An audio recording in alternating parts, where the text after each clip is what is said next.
Welcome to episode 4 of Driving for Show. I'm Alex, your golf companion, here to guide you through one of the most exciting and challenging parts of the game, mastering your drives off the tee. Whether you're chasing power, aiming for precision, or just trying to outdrive your buddies, this episode has everything you need to step up your long game. So grab your driver, visualize that perfect shot, and let's get started. Ready to keep going? Or should I refine anything before moving on?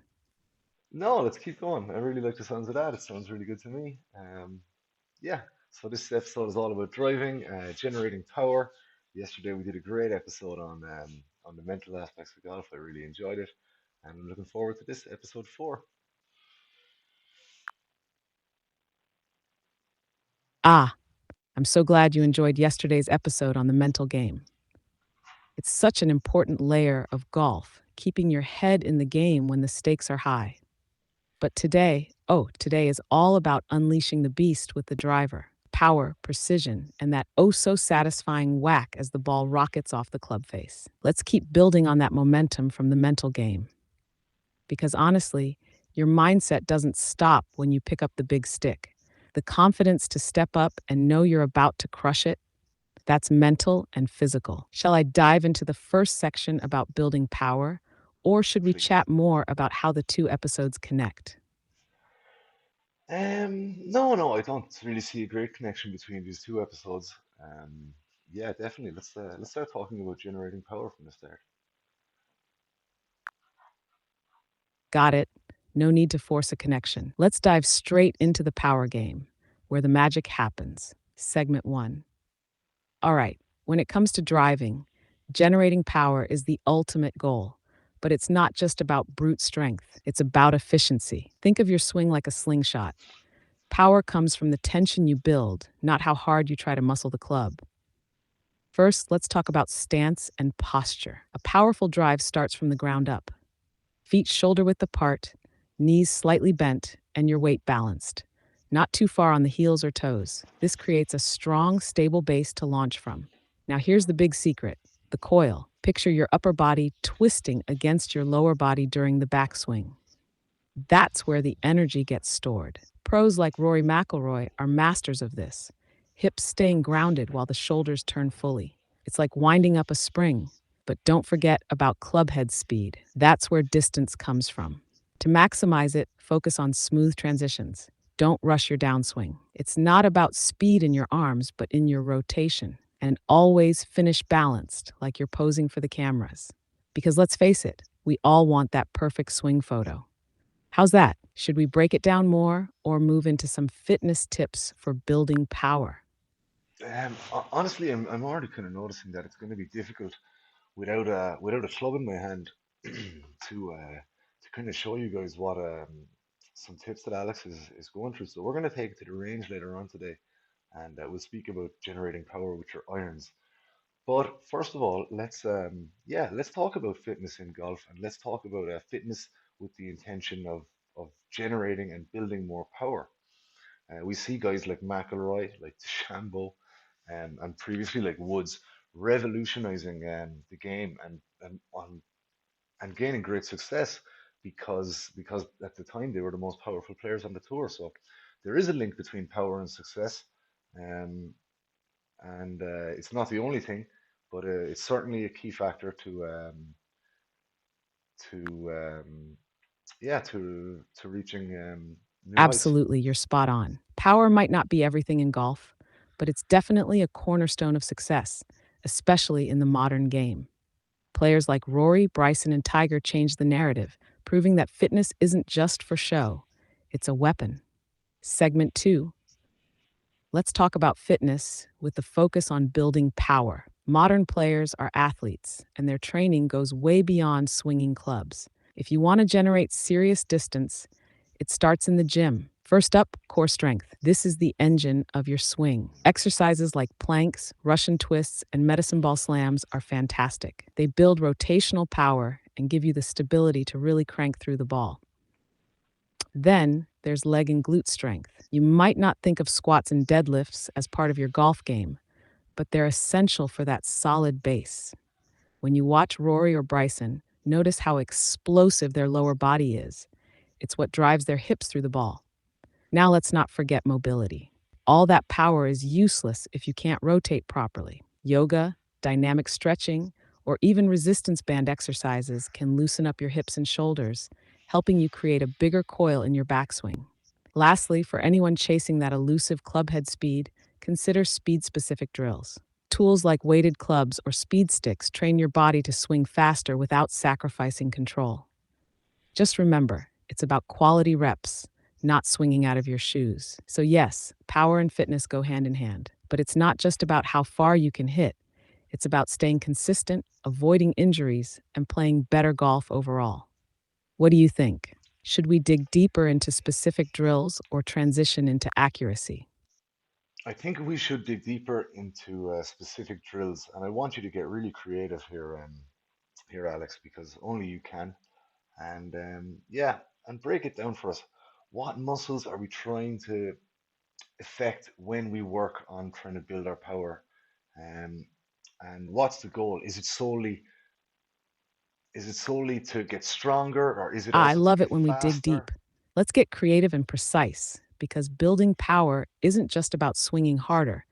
It's about engaging the right muscles, moving efficiently, and training with purpose. Let's break it down. Target muscles for power.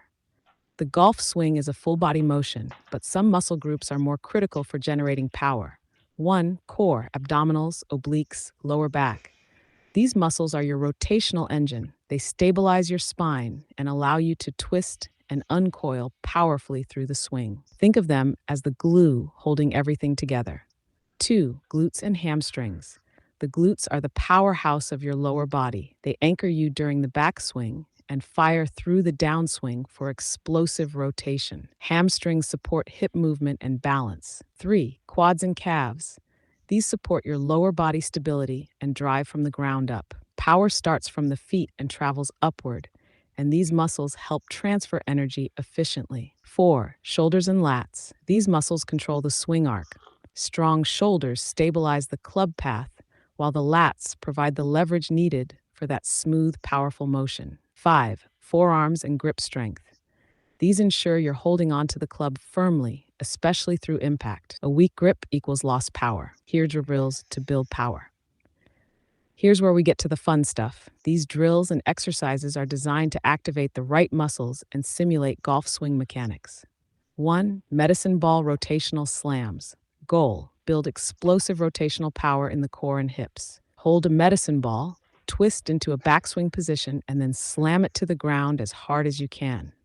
Repeat both sides. Focus on speed and power, like mimicking your downswing.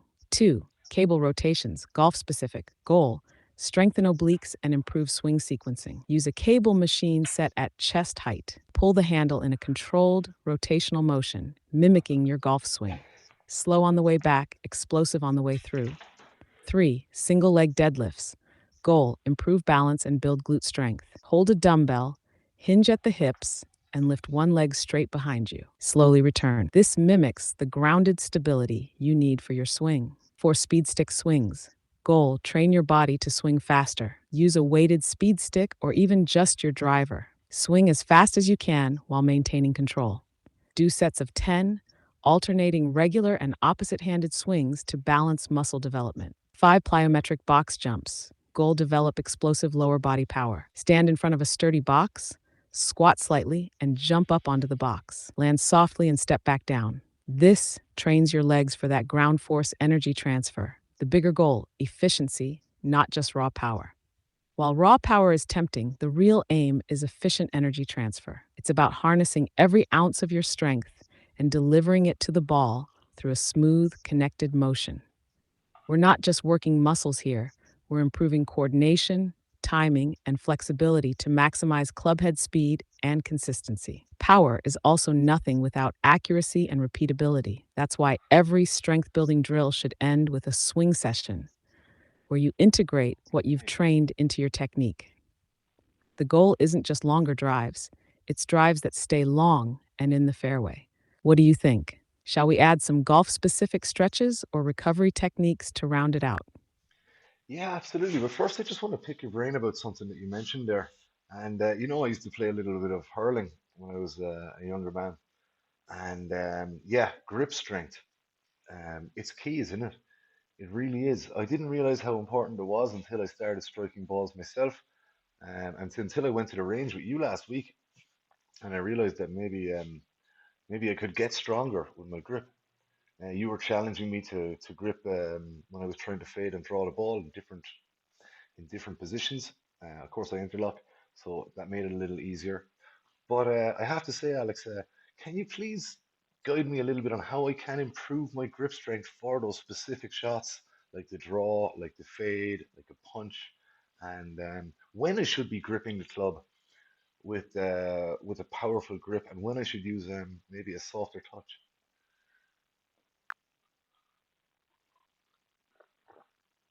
Hurling, a sport of warriors. No wonder your hands already know the value of strength and precision. Grip strength really is the unsung hero of the golf swing. It controls not only your connection to the club, but also how you manipulate the face for those nuanced shots like draws, fades, and punches. Let me guide you on improving that grip strength while also finessing when to go firm or soft. Hash building grip strength for golf. Here are a few specific ways to boost your grip strength and apply it to your game. 1. Grip trainers or resistance tools. Use tools like hand grippers or resistance bands to build raw strength. Focus on controlled reps, squeezing as hard as you can, and holding for 5 seconds. This mimics the tension you need when controlling the club face. 2. Dead hangs. Find a pull up bar and hang for as long as possible. This builds grip endurance, which is critical for those long rounds. Try alternating between overhand and underhand grips to challenge your hands in different ways. 3. Farmer's carries. Grab a heavy dumbbell in each hand and walk for 20 to 30 seconds. This not only strengthens your grip, but also improves your posture, which is crucial for maintaining a solid stance. 4. Towel rings. Wet a towel, then wring it out as hard as you can. It's simple, but it mimics the twisting motion of a golf grip under tension, applying grip strength to specific shots.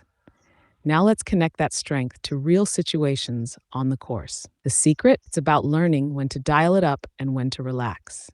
1. The draw. A draw requires closing the club face slightly. Grip firmly with your bottom hand, right hand for a righty, as it controls the closing action. However, keep your top hand lighter to avoid over manipulating the face. It's like guiding a rudder while keeping the boat steady.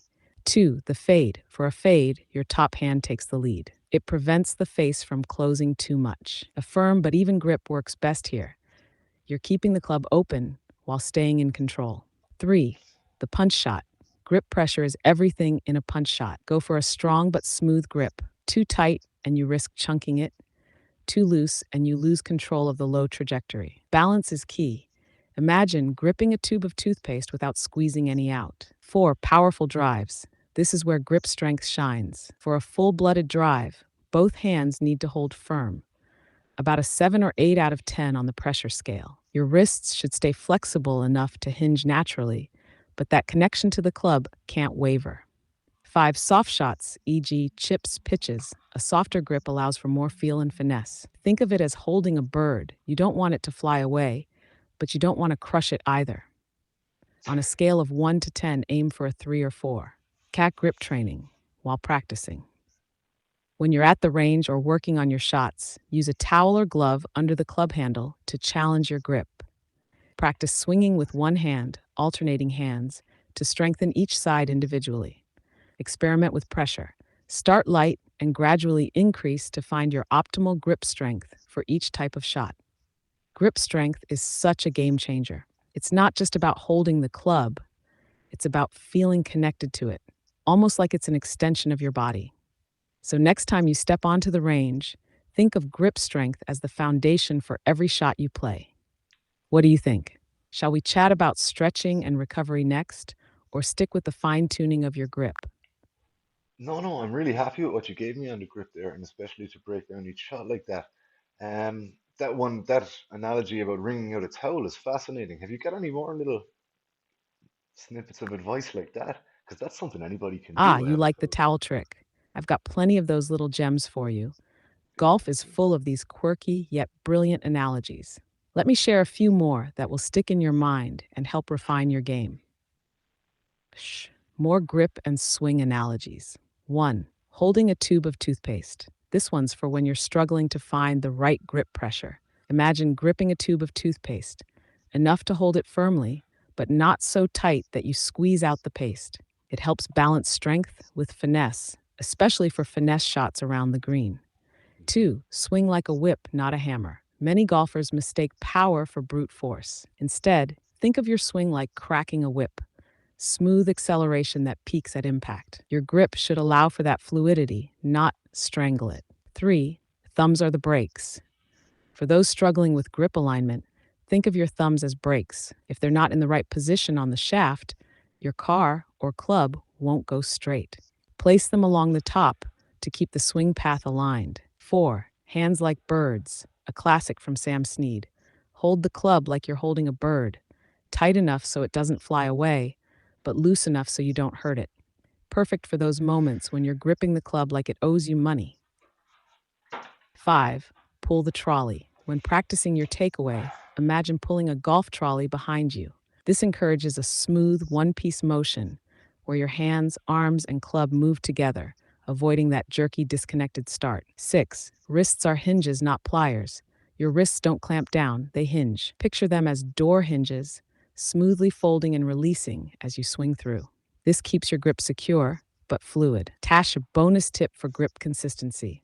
If you're a visual thinker, mark a tennis ball with 2 dots, one at each pole. Hold it in your hands as if it were a golf club. Practice rotating your hands for draws, fades, and neutral positions while keeping the dots aligned with your target. This helps visualize how grip affects club face orientation. What do you think of these? Do any resonate with your game or inspire new ideas to try out? Yeah, absolutely. I really love it when you talk me through holding the club. I think that you have a real knack for that. Um, and if you could just tell me a little bit about interlocking and why interlocking might affect your grip, which clubs we should interlock, which clubs maybe we shouldn't, or even if it's a good idea for everybody. I interlock this kind of style here, as you can see. It was taught to me at the age of 7 years old in Kinsale Golf Club by Joe Broderick, and it's the only way I've ever known.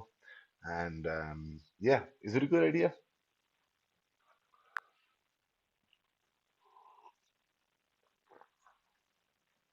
Ah, the interlocking grip, a true classic and one of the most popular styles in golf. It's a beautiful connection between the hands, often preferred by players who learned early, like yourself. Gerard Roderick at Kingsfield clearly set you on a strong path, but let's break it down so you can fully understand its impact and whether it's the best fit for every club and shot. The interlocking grip, why it works. 1. Hand connection. By locking the pinky finger of your trail hand, right hand for a righty, with the index finger of your lead hand, the interlocking grip creates a secure connection. This ensures your hands work together as a single unit, which is fantastic for consistency and control. 2. Control for smaller hands.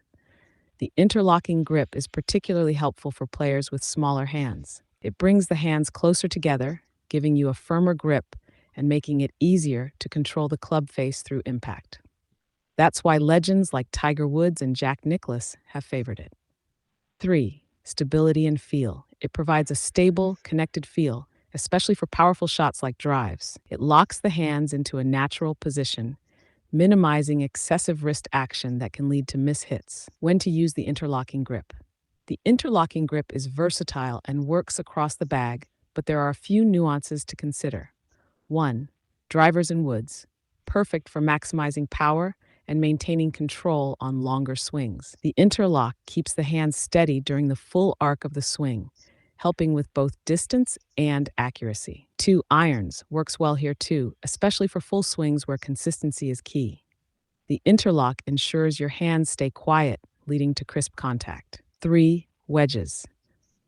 Here's where it gets interesting. For delicate chips or finesse shots, some players loosen the interlock slightly or switch to a more neutral grip, like overlapping or 10 finger. This adds a touch more feel and wrist freedom, which can help with spin and trajectory control. 4.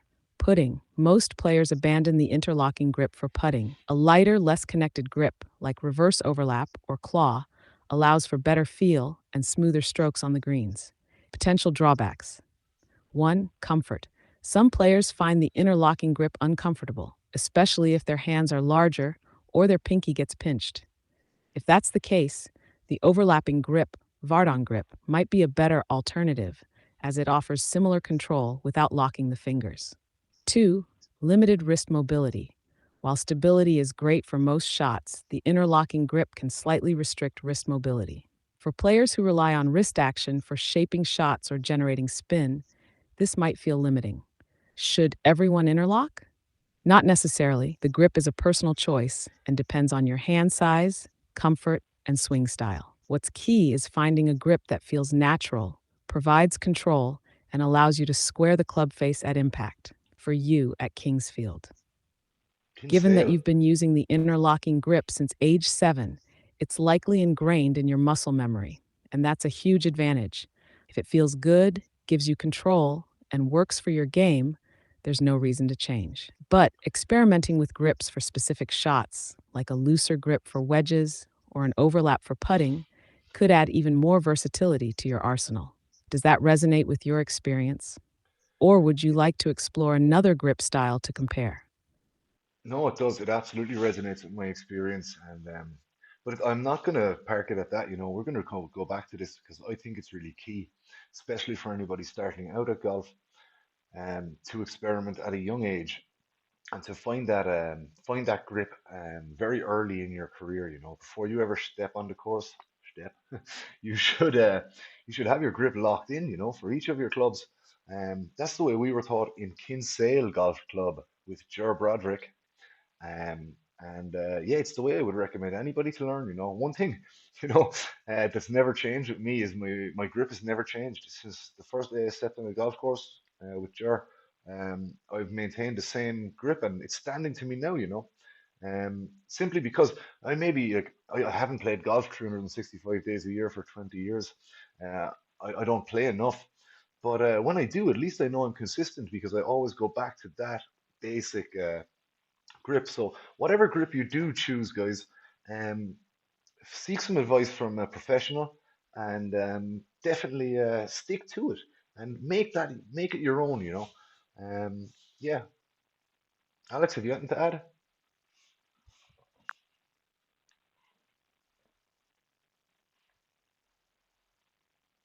Beautifully said. And you've hit the nail on the head there. Your grip is the foundation of your swing. It's your handshake with the club, your connection to every shot you'll ever play. And sticking with that consistent, reliable grip, as you've done since day one at Kingsfield, is the key to longevity and success, even if you're not out there every day. What I'd add is this: experiment early, but commit once you've found your fit. The first lessons you get from a professional, like you had with Jur, are golden. They Yeah. shape your habits for life. And as you pointed out, if your grip is dialed in, it's like riding a bike. You can pick up the club after weeks or months and still feel confident. Another little Years. nugget: your grip can also evolve with your game. For example, as you start hitting more finesse shots or shaping the ball more deliberately, you might tweak your pressure or finger positions. But the core grip, the way your hands meet the club, should always feel like second nature. And here's a pro tip: recheck your grip regularly. Even seasoned players unconsciously let bad habits creep in. Spend a few minutes before every range session checking your grip alignment, pressure, and comfort. It's like a pre-flight check for your swing. Your consistency is inspiring, and your advice to get guidance from a pro early is spot on. Shall we dive into specific drills or checkpoints for practicing grip, or leave it at this strong message? Let's leave it at this strong message, but let's move swiftly on to another strong point I want to make that you mentioned earlier. That is muscle memory. Like I am a great believer in muscle memory.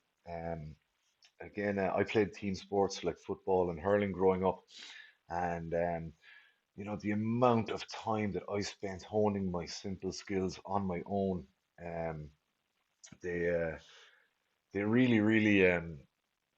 really became a part of me.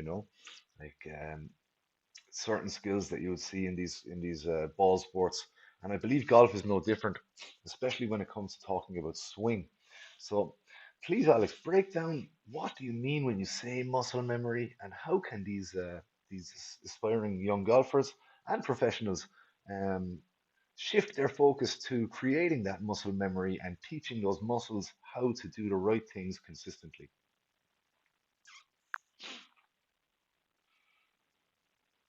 Ah, muscle memory, the silent force behind every great athlete. You're absolutely right. Whether it's a hurling strike, a football pass, or a perfectly timed golf swing, it's those hours of repetition that make the motion second nature. Let me break it down and show how golfers can master their swing through the magic of muscle memory. What is muscle memory? At its core, muscle memory is your body's way of automating movement through repetition. But here's the key: it's not your muscles remembering, it's your brain. When you repeat a movement, your brain forms neural pathways that make it easier and faster to replicate over time. This is why, after thousands of swings, your body knows what to do without you having to consciously think about every step. It's instinct. Why muscle memory matters in golf. Golf is all about consistency. Every swing has dozens of moving parts: grip, stance, posture, rotation, tempo, release. Muscle memory simplifies this complexity. When you've trained your body to move a certain way, you can focus less on mechanics and more on strategy and feel, especially under pressure. How to build muscle memory in golf. 1. Perfect practice makes perfect. Repetition is king, but it's not just about volume, it's about quality. If you're practicing the wrong technique, you're locking bad habits into your muscle memory. Always practice with a purpose, whether that's on the range, in your backyard, or with a coach correcting your form. 2. Start slow, then add speed. Begin by breaking down your swing into smaller parts, like a backswing drill or a weight transfer exercise. Once you've nailed the motion slowly, gradually speed it up. This ensures that the foundation is correct before adding power. 3. Drills to reinforce muscle memory. Mirror work. Stand in front of a mirror and practice your swing positions. Seeing yourself reinforces what right looks like. Pause and hold. Swing to the top, pause, and check your form. Finish your downswing slowly to feel the correct sequence. Repetitive impact practice. Hit balls off a tee with half swings, focusing on clean contact. Repeat until it feels effortless. 4. Repetition without the ball. Take practice swings without hitting anything. This removes the distraction of contact and allows you to focus entirely on the motion. It's a great way to hone rhythm and sequence. 5. Visualization and mental reps. Believe it or not, visualizing your swing can help cement muscle memory. Close your eyes, picture the perfect shot, and imagine your body moving through the sequence. This strengthens the brain body connection. 6. Consistency and routine. Create a pre shot routine and stick to it every time. Repetition in your setup feeds into muscle memory, ensuring you start every swing with the same foundation. Muscle memory for aspiring golfers versus professionals. Aspiring golfers focus on mastering the fundamentals. Drill your grip, posture, and takeaway until they become automatic. This is your foundation. Don't rush it. Professionals refine and maintain what you've built. Muscle memory isn't static, it needs constant reinforcement. Even the pros revisit basic drills to keep their swings sharp. A key takeaway: the beauty of muscle memory is that it frees you from overthinking. When you've trained your body to execute the swing, you're no longer stuck in your head. Instead, you can play with confidence, knowing your body will deliver. As you said, those hours spent honing simple skills are what set the foundation for greatness, whether it's on a pitch or the fairway. Does this align with your belief in the value of repetition and practice? Shall we add some swing specific drills or focus on another key concept? No, I want to. It does. It aligns perfectly. Makes perfect sense to me. You have a really unique way of breaking these things down. One thing that you mentioned there that really worried me, all 62 kgs of me or whatever I weigh, weight distribution, weight transfer in order to build power. I don't have any weight. I don't have excess weight. I'm lean. I'm thin. I'm light. Where am I going to get this power from if I don't have the weight to throw behind my shots like some other guys? Can I compensate with speed or with another posture? Is there another aspect I can compensate because I don't have that weight? I won't have it. I'm never going to get it.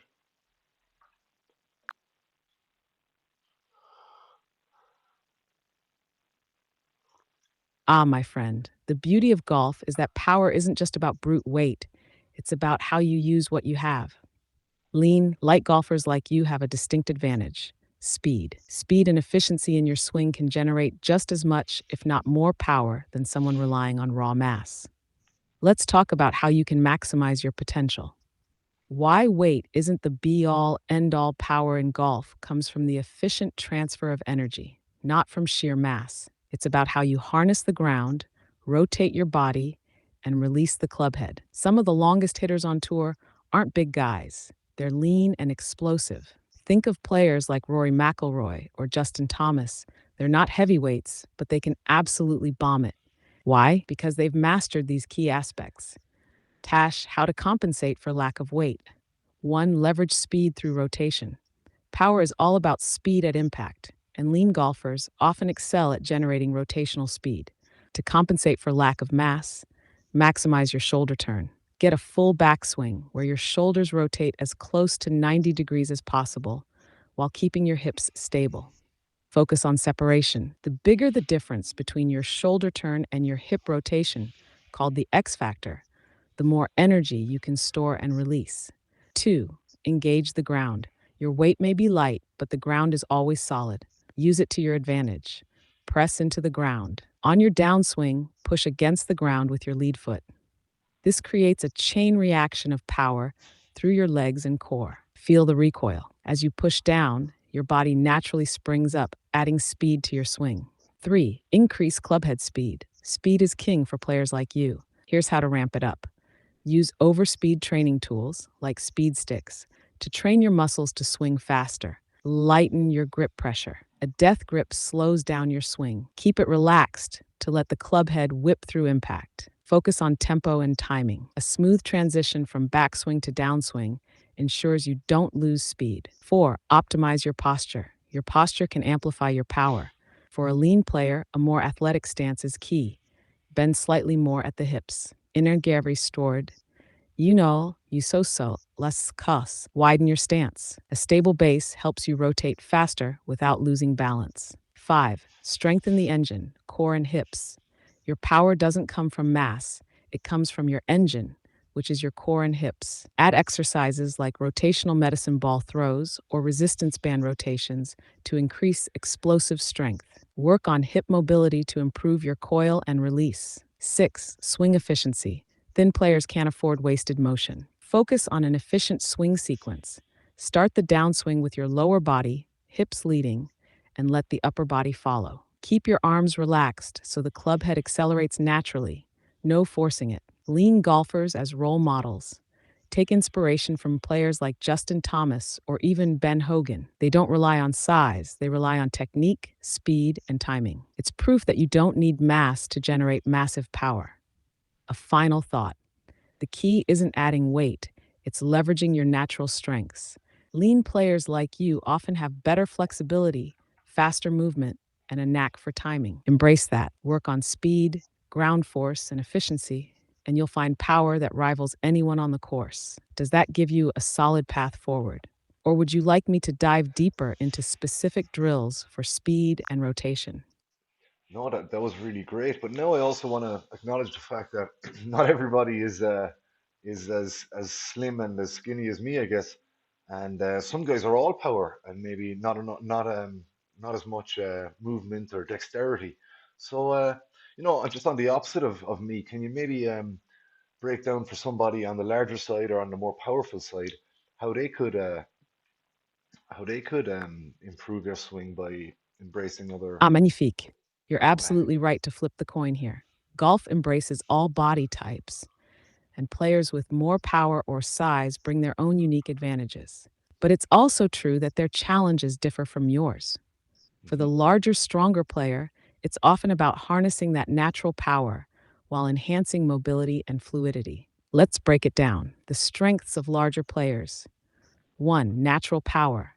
Larger players have the built-in advantage of weight and muscle mass. This makes it easier to generate force and leverage through the swing. 2. Stability. A larger frame often provides a more stable base, which can help with balance and control during the swing. Challenges larger players may face: 1. Limited mobility. Reduced flexibility in the hips, shoulders, or spine can make it harder to achieve a full backswing or smooth rotation. 2. Overpowering the swing. Strength can sometimes lead to a muscling of the club, which disrupts rhythm and timing. How larger players can maximize their game. 1. Focus on mobility and flexibility. Goal: unlock fluid motion to make full use of your power. Stretching routines targeting the hips, shoulders, and spine are key. Cat stretch improves spine flexibility for a better turn. Lunge with a twist opens up the hips and promotes rotation. Incorporate yoga or dynamic stretching to enhance overall range of motion. 2. Refine swing mechanics, tempo over force. Big power doesn't need to be rushed. A smooth, controlled swing will let your natural strength shine. Work on creating a full, balanced turn. Drill. Practice swings at half speed, focusing on a complete shoulder turn and weight transfer. 3. Use ground force effectively. Larger players can leverage their mass with proper ground interaction. Key tip: focus on pressing into the ground with the lead foot during the downswing. This transfers energy upward, creating explosive power. Drill: step through swings. Take a step forward after impact to train weight transfer. 4. Optimize equipment. Larger players often benefit from slightly heavier shafts or stiff flexes that match their natural strength. Club fitting is essential to ensure your equipment works with, not against, your swing. 5. Balance power with precision. It's easy for stronger players to overpower the club and lose accuracy. Focus on grip pressure and maintaining smooth hands through impact. Drill: hit half swings at the range, emphasizing control over distance. Gradually build up to full swings without sacrificing form. 6. Build endurance. Carrying a larger frame can be physically taxing over 18 holes. Incorporate low impact cardio, like walking, swimming, or cycling, to improve stamina and avoid fatigue, which can throw off your swing late in the round. Larger players to learn from. Think of players like Bryson DeChambeau or Brooks Koepka. They've leaned into their natural strength, but have worked hard to improve flexibility, rhythm, and precision. It's a powerful combination, literally. A key thought for larger golfers: strength is an incredible asset, but in golf, it's not just about how hard you hit, it's about how well you hit. By combining mobility, rhythm, and precision with your natural power, you'll unlock a game that's not only powerful, but also consistent and controlled. Do you think this advice rounds things out nicely for our more powerful golfers? Or should we dig deeper into drills or mobility routines? Yeah, let's let's give him a little more for the mobility side. You know, it just kind of came to me there that we're in Switzerland. Well, I'm in Switzerland anyway. Who knows where you are, Alex? Um, you're everywhere, I guess. You're kind of omnipresent. Anyway, you ever see that video of the sport, farmers golf or whatever these guys have? It's in the Alps and they have a big long, almost like a metal whip, and they're smashing a puck down a valley like I don't know. I wish I knew the actual name for this. I'm gonna let you take over. I hope you know what I'm getting at. Ah, I know what you're talking about. That wild alpine spectacle. It's called Hornussen, often referred to as Swiss farmers golf. It's a Yeah, blend of golf, baseball, and a touch of the dramatic. These guys use a long, flexible, whip like rod to launch a puck, called a Hornuss, down a valley, and the goal is to send it flying as far as possible while the other team tries to knock it out of the air. It's a true display of power, precision, and frankly, guts. I love that you brought it up. What a brilliant connection to the principles of golf power. Has mobility tips, inspired by the Swiss Alps. Now, taking a cue from Ornissen athletes, let's dig into mobility for those golfers who want to move like a whip and not a sledgehammer. Here are some exercises to unlock fluidity in your swing. 1. The Alpine Twist Thoracic Spine Rotation. Why? The thoracic spine mid-back is key for a full shoulder turn. This stretch improves rotation and frees up your upper body. How to do it? Sit on the ground with one leg bent and the other straight. Place your opposite arm across the bent knee and twist gently toward that side. Hold for 20 seconds, then switch. Think like the Hornussen whip. It's all about flexible rotation. 2. Mountain hip opener, 90-90 stretch. Why? Flexible hips are essential for a powerful coil and a smooth weight transfer. How to do it? Sit on the floor with both legs bent in a 90-degree angle, one in front, one behind. Lean slightly forward over your front leg to stretch your hips. Hold for 15 to 20 seconds per side. Story 3. Whip it good lunge with rotation. Why? Combines lower body strength and upper body mobility. Perfect for creating that whip-like motion. How to do it. Step into a deep lunge with one foot forward. As you step, twist your torso toward your lead leg, extending your arms outward. Return to standing and repeat on the other side. Keep it smooth and controlled, just like a farmer whipping a harness. 4. The Swiss swing, standing rotations with a weighted club. Why? Builds rotational strength and mimics the golf swing. How to do it. Hold a weighted golf club or resistance band anchored at chest height. Slowly rotate your upper body, keeping your lower body stable. Repeat 10 times in each direction. Pro tip, keep your movements smooth and deliberate. Feel the flow. And 5. The summit stretch, cat-cow on a Swiss ball. Why? Encourages spinal flexibility and stability. Great for larger players needing fluidity in their swing. How to do it. Rest your chest on a Swiss ball and roll forward until your arms and spine extend fully. Arch your back cat, then drop your belly while raising your head cow. Repeat 10 times, linking back to Hornussen. Like the Hornussers in the Alps, golf isn't just about raw power. It's about harnessing it through mobility and timing. Their whip-like motion is a perfect reminder that flexibility unlocks speed, and speed creates distance. With these mobility exercises, even the most powerful golfers can find the flow they need to crush it, on the course or down a valley. What do you think? Shall we explore more mobility routines, or maybe dive into the Swiss farmer's golf phenomenon further? No, It's a fascinating sport. Alex, I think you're powerful. I really do. And I do love when we take I'm advice here. from. Sounds like you've got something on the tip of your tongue. What's on your mind? What's on my mind is I love when we take advice from other sports, and hand-eye coordination is such a key for us in golf, in baseball, in hurling, in this harnessing sport that we spoke about. Can you give some advice from a baseball swing or from a hurling swing perspective, how to incorporate and generate a little bit of power if those are your main sports and you're stepping into the world of golf? If you're a baseball batter or a hurler and you're trying your hand at golf for the first time, how can you take some key elements you would have learned in your own sport and bring it to the golf course?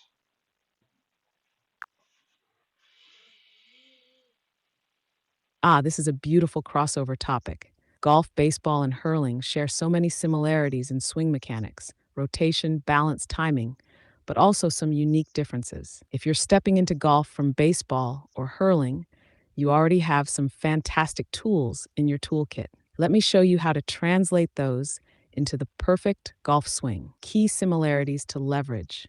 1. Rotational power. In both baseball and hurling, power comes from the hips, not just the arms. That same hip rotation is the foundation of a powerful golf swing. You're already used to coiling and uncoiling your body, so focus on refining that motion for the smaller, more precise swing arc in golf. 2. Timing and sequencing. In all three sports, power doesn't come from starting strong. It comes from a smooth buildup. You're already trained to start from the ground up, letting your legs and hips lead while the upper body follows. This is a direct parallel to the golf swing. 3. Hand-eye coordination. Your ability to track a fast-moving ball or puck in baseball or hurling means you'll likely have great club face awareness in golf. That's a huge advantage when squaring up at impact. Key adjustments to make for golf. 1. Smaller swing arc. Baseball and hurling swings are wide and level, designed for horizontal ball flight. Golf is different. The ball is stationary and the swing is more vertical. Focus on developing a steeper swing plane, especially with your irons. Drill. Imagine your baseball or hurling swing, but pivot from a tilted spine angle instead of standing upright. 2. Lower body stability. In baseball and hurling, your feet often leave the ground for extra power. In golf, you need a stable base to deliver consistent strikes. Think about pressing into the ground with both feet throughout the swing. Tip: Practice hitting shots with your feet close together to develop balance and control. 3. Grip changes. Baseball players use a separated grip, and hurlers often use a strong top hand. In golf, you'll need a unified grip for control and fluidity. Start with a neutral grip, V's of both hands pointing to your right shoulder for right-handers. 4. Club face awareness. In baseball and hurling, the sweet spot moves as the ball comes at you. In golf, it's stationary and precision is king. Focus on maintaining consistent club face alignment throughout the swing. Drill. Practice half swings with an alignment stick on the ground to train your club path and face position. Lessons from baseball. 1. Lag and release. Baseball hitters generate power by lagging the bat behind their hands and releasing it through the strike zone. This translates beautifully to golf. Drill. Swing a golf club slowly, focusing on keeping the club head behind your hands until just before impact. 2. Bat speed to club head speed. In baseball, bat speed equals distance, just as club head speed does in golf. Use overspeed drills, like swinging a weighted club, to train your body to move faster. 3. Tracking and targeting. In baseball, you're trained to follow the ball. Use that same tracking skill in golf. Focus on picking a precise target for every shot, no matter the club. Lessons from hurling. 1. Wrist action and flick. Hurlers excel at generating speed with their wrists. This is gold for golf, especially in short game shots like chips and pitches. Drill. Practice flicking the club head with your wrists while keeping your arms soft, perfect for adding spin and control. 2. Rotational balance. Hurling requires a full body rotation while keeping the strike controlled. This mirrors the golf swing's need for balance and follow through. Drill. Hit golf balls while exaggerating your follow through, letting your trail foot finish fully rotated. 3. Power through the strike. In hurling, power comes from striking cleanly through the ball, not stopping at contact. Use that same mentality in golf. Drive through the ball, letting your swing finish naturally. A final thought. If you're coming to golf with a baseball bat or hurley in your past, you're already ahead of the game. The challenge lies in channeling your existing skills into the more precise, technical world of golf. But the fundamentals, rotation, timing, and power, are the same. Hone those, and you'll be smashing drives down the fairway in no time. Does this connect with your experience? Or shall we dig deeper into any specific area, like transitioning your baseball stance into a golf posture? How about transitioning your hurling stance into a golf posture? Have you ever seen any of these guys? I saw a guy, I think his name was Hurley. I won't get his first name wrong. Stepping into the strike of a ball, so he like literally stepped into it and struck at the same time. I'm not going to call it a Happy Gilmore, but it's close as a Happy Gilmore as you'll ever get to see from a professional golfer. And it fascinated me. This is something we used to do, messing around on the range and on the beach, even smashing balls. How about that? Stepping into the ball and striking it Ah, with you're talking purpose. about something truly fascinating, Yeah. melding the dynamic, flowing movement of hurling with the precision of golf. That stepping into the ball strike you mentioned is a controlled version of what we call the Happy Gilmore swing. And it's not just a party trick. It has roots in sports like hurling and hockey, where momentum plays a huge role. Let me break down how a hurler's stance and motion could transition beautifully into a powerful, controlled golf swing and touch on the stepping into it phenomenon, transitioning from hurling stance to golf posture. 1. Hurling's athletic setup. In hurling, you're slightly crouched, ready to react with weight distributed evenly for quick movement. This Mhm. athletic stance translates well to golf, but it needs adjustments. In golf, you'll keep that slight bend at the knees and hinge more from the hips. This lets your arms hang naturally and creates the tilt needed for a golf swing's arc. Your weight shifts slightly forward, toward the balls of your feet, for stability, but remains balanced, not as dynamic as the ready to move stance in hurling. 2. Hands and grip. In hurling, the hands are separated on the hurley, allowing for quick wrist action. In golf, they unify on the club to act as one unit. However, your wrist control from hurling is a huge advantage. You'll have no trouble generating power and spin in golf once you adjust to the grip. 3. Stepping into the swing. The hurler's instinct to step into a strike can be adapted in golf for power, but with finesse. In hurling, stepping into the strike adds momentum and transfers energy. In golf, you achieve the same result by transferring weight from your back foot to your front foot through the swing without physically stepping. Think of it as a rooted step, the step into its swing, controlled Happy Gilmore. That stepping motion you mentioned, like the move by Early, fascinates me too. It's unconventional but rooted in the same principles as hurling or hockey. Here's how it works and why it's effective. 1. Momentum generation. By stepping forward, you create extra momentum, just like in hurling. This adds power to the swing, especially for longer shots. However, control becomes a challenge. 2.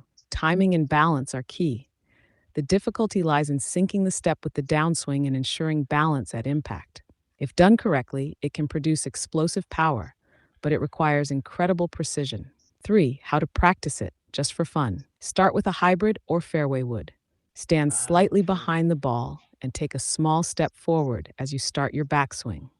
Focus on finishing balanced, even with the added motion. While it's not practical for competitive play, experimenting with this can teach you about momentum, weight transfer, and timing, all Yeah. crucial elements of a traditional golf swing. Lessons from Hurling Strike 1: follow through, like a hurler. In hurling, you're trained to chase the ball through impact, not stop at the strike. Apply this Very to true. golf. Don't quit on your swing. Let your club finish high and free, ensuring maximum energy transfer. 2. Dynamic weight shift. That stepping motion in hurling mimics a proper weight transfer in golf. During your backswing, load your weight onto your trail foot as if winding up in hurling. Then, shift smoothly to your lead foot during the downswing for power. 3. Using your core. Hurling relies on core rotation for explosive strikes, and golf is no different. Feel your obliques and midsection coil and uncoil as you swing. Why hurlers transition well to golf? Hurlers have an edge in golf because they already understand hand eye coordination, essential for squaring the club face at impact. Rhythm and timing. The fluid nature of a hurling strike translates well into a smooth golf swing. Adaptability. Hurling's dynamic, ever changing environment makes adjusting to golf's challenges easier. A final thought on the step into its swing. While it's fun to experiment with the Happy Gilmore or a hurler's step forward swing, the essence of golf power lies in mastering weight transfer and timing without needing extra movement. But incorporating that hurler's athleticism and momentum can give you an incredible edge, especially when it comes to driving distance and confidence. Does this resonate with your experience? Or shall we dissect the step into it move even further? No, I'm really happy with what I got today. I was a little bit this wasn't the podcast I was looking forward to doing I'm the most glad to today. hear that. It sounds like we covered a lot of ground today: grip techniques, muscle memory, power generation for both lean and powerful players, and even pulling in lessons from hurling and that fascinating step into its swing. You brought Mm. such great energy and ideas to this conversation. If anything else pops into your mind down the line, you know where to find me. Keep those swings smooth and the ideas flowing out there in Switzerland or wherever golf takes you next. Yeah, I know exactly where golf is going to take me next. It's taking me back to Spain next week to explore some more golf courses and meet some new potential partners. So, as I prepare to pack my bags, my sunglasses, and my Speedos, guys, enjoy the cold weather up here in Switzerland. I will be on the beach. So, Tug Buggy, thank you very much. Big shout out to John Murphy there. I just really I got the idea for this podcast from watching his Instagram story this morning, and I really noticed like how powerful this kid is. So I gave him a little flash on screen there. I can't wait to talk to him because it looks like he's come back for next season with some serious improvements to his game. What I saw in that video clip shows me that he's really swinging it. So well done, John, and thank you for the inspiration. So that was a really difficult episode for me because I'm not the golf guru that you guys should be listening to, but my colleague here absolutely is. I think I've proven it in the last few days. So please keep tuning into us, spread the good word, and yeah, we're gonna wrap it up for the afternoon and go hit the range. Slán go fóill.